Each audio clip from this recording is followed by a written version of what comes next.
The day I realized a luxury housing developer had been stealing from me, I wasn't looking for trouble. I wasn't investigating anything. I wasn't even angry yet. I was standing near the back corner of my property, holding a bucket of fence staples, when I noticed something that absolutely should not have been there. A hole. Not a big one. Not the kind you notice from distance. Just a section of wire fencing that had been cut clean through and folded back like somebody had opened a little doorway. And on the other side of that opening, disappearing into the ground, was a black plastic pipe. The weird thing is, my first thought wasn't that somebody was stealing from me. My first thought was, who in the world would be dumb enough to run a pipe across my property without asking? Turns out, that wasn't even close to how bad it really was. My name is Ethan Mercer, and for almost 12 years I've lived on 8 acres outside a small mountain town in western Colorado. Nothing fancy, just a modest house, a workshop I built myself, a vegetable garden that got way bigger than I originally planned, and a spring-fed pond that had been sitting there long before I ever bought the place. That pond was the reason I purchased the property. Not the house, not the view, the water. Out here, water means everything. People who grow up in cities sometimes don't understand that. They turn a faucet and water appears.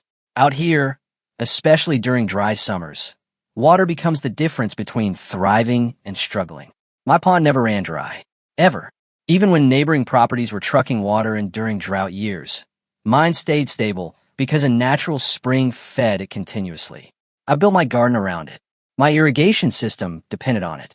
Half the reason my little orchard survived every summer was because of that pond. It wasn't decoration. It was survival. For years, life was simple. Then the property next door sold. For as long as I'd lived there, that land had been untouched forest.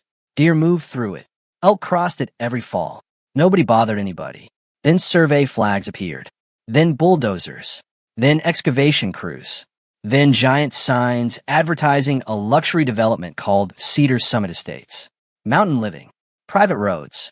Exclusive community. The usual sales pitch. You know the kind. The advertisements promised buyers a chance to live among nature while simultaneously bulldozing half of it. At first, I didn't care. It wasn't my land. People can do whatever they want with property they legally own. That was my attitude. As long as they stayed on their side of the fence, we weren't going to have any problems. A few weeks after construction started, I met the project director. His name was Tyler Whitmore. Tyler looked exactly like the kind of guy who introduces himself by handing you a business card before you've even asked his name. Perfect haircut, perfect teeth, brand new work boots that had clearly never seen actual mud. The conversation started normally enough. Property boundaries, road access, utility easements. Then something shifted. He started asking questions about my pond. Specific questions. How deep was it? Did it ever dry up? How strong was the spring flow during summer? Had a water level changed over the years? At the time, I didn't think much about it. I figured engineers needed information. Maybe they were planning drainage systems. Maybe they were studying runoff. Who knows? I answered politely.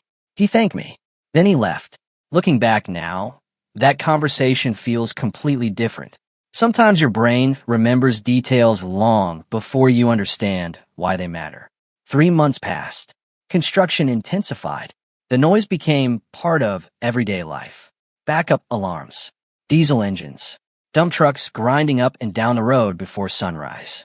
Then one evening, while checking irrigation lines in the garden, I noticed something strange. The pond looked lower. Not dramatically lower, just enough to catch my attention. I shrugged it off. Maybe I was imagining things. A week later, it looked lower again. Then another week passed. Then another. By the end of the month, nearly a foot of water had disappeared. That's when the worry started creeping in. Because spring-fed ponds don't just lose water for no reason. Something had changed. And for the first time since buying that property, I found myself wondering if the thing I valued most out there was somehow slipping away right in front of me. I didn't know it yet, but that missing water was about to lead me straight into a fight that would eventually bring an entire multi-million-dollar development to its knees.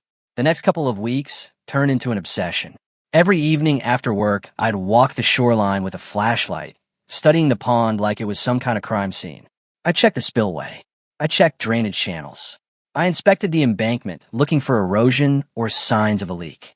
I even called my friend Nate, a retired irrigation contractor who knew more about water systems than anyone I'd ever met. Nate came out one Saturday morning carrying a thermos of coffee and that permanently skeptical expression he'd worn for as long as I'd known him. We spent almost 3 hours walking the property.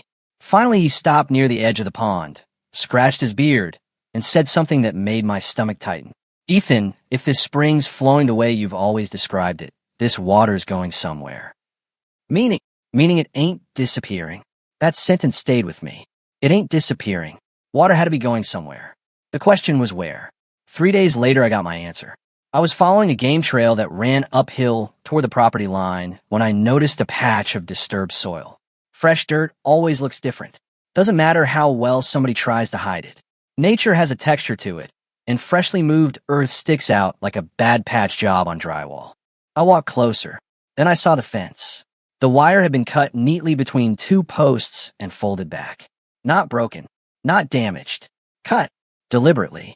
My pulse immediately started climbing. That's when I noticed the pipe. A thick black pipeline disappearing into the ground on my side of the property. For a second, my brain actually refused to process what I was looking at. I remember standing there thinking there had to be some explanation. Maybe it wasn't connected to my pond. Maybe it belonged to the county.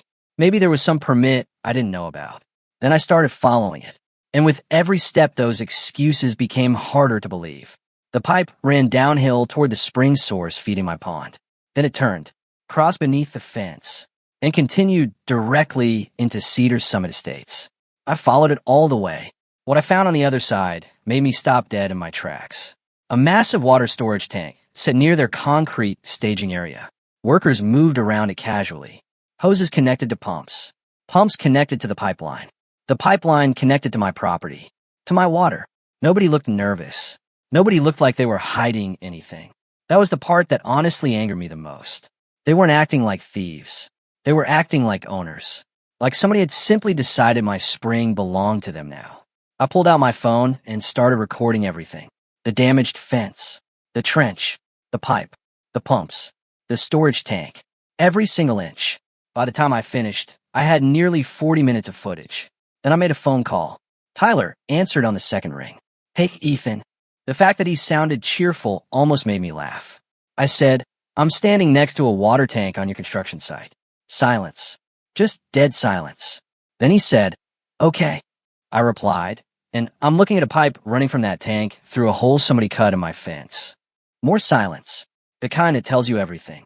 Finally, he cleared his throat. "We've had some temporary supply issues." I actually laughed. Not because it was funny, because it was ridiculous. Temporary supply issues? Look, Ethan, let's not make this bigger than it needs to be. That sentence changed everything. Let's not make this bigger than it needs to be. Like I was the problem. Like I was overreacting. Like cutting through my fence and taking water from my property was some minor misunderstanding. I said, "Turn it off. We need to discuss, turn it off. I'll have to speak with ownership." That was all I needed to hear. No apology. No denial. No surprise. Just calculations. I hung up. The drive into town took about 30 minutes. I spent most of it getting angrier with every mile. Not because of the water itself. Because of the attitude. Because somewhere inside that company a group of people had looked at my property and decided I didn't matter. They saw a resource. They saw an opportunity. They saw someone they assumed wouldn't fight back. By late afternoon, I was sitting across from a lawyer named Daniel Cross. Daniel wasn't flashy. No giant office. No expensive suit. Just a sharp mind and 20 years of experience dealing with property disputes throughout the county. He watched every second of my footage without interrupting. Then he watched parts of it again. Finally, he leaned back in his chair. "Do you have documentation for the spring?"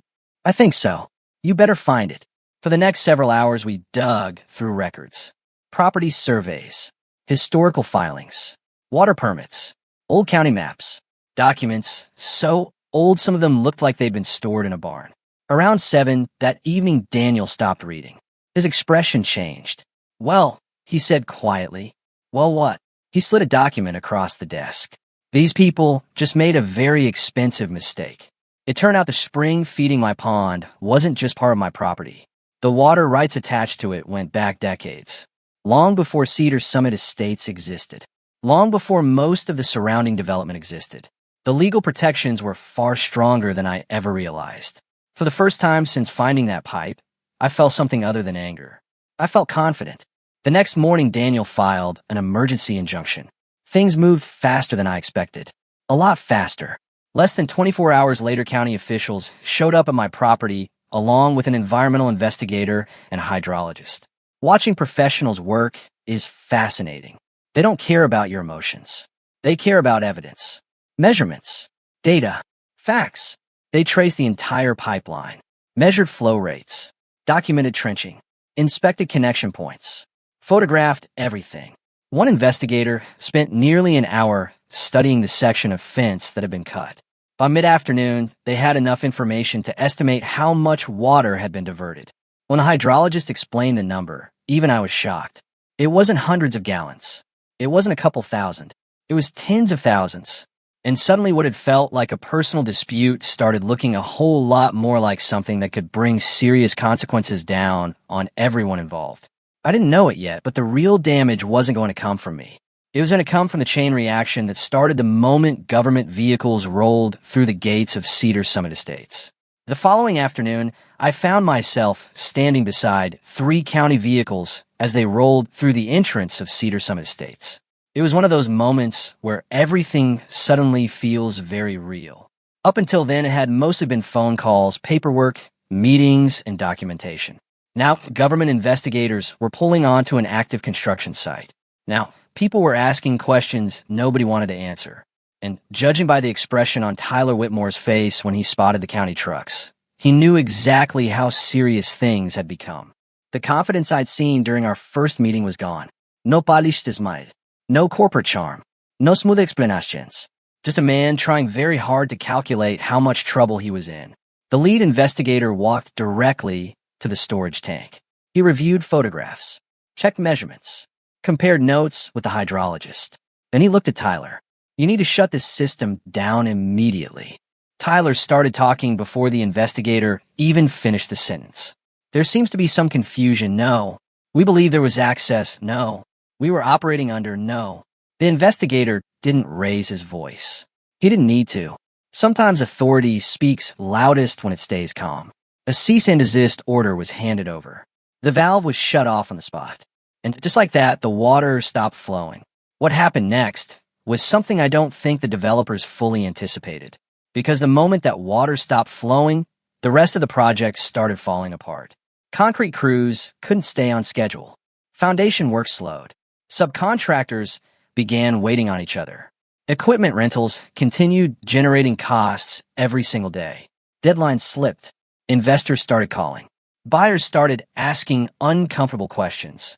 And every answer seemed to create 3 new problems. Meanwhile, Daniel and I kept moving forward. Trespassing, property damage, unauthorized resource diversion, environmental interference. The list kept growing. The county opened enforcement proceedings. State regulators became involved. Additional investigators started reviewing records. At first, Cedar Summit's executives tried the usual defenses. It was a misunderstanding. Then it became a communication error. Then it became a contractor mistake. Then, somehow it became a paperwork issue. The story changed so many times I honestly lost track. The problem was that physical evidence doesn't care about explanations.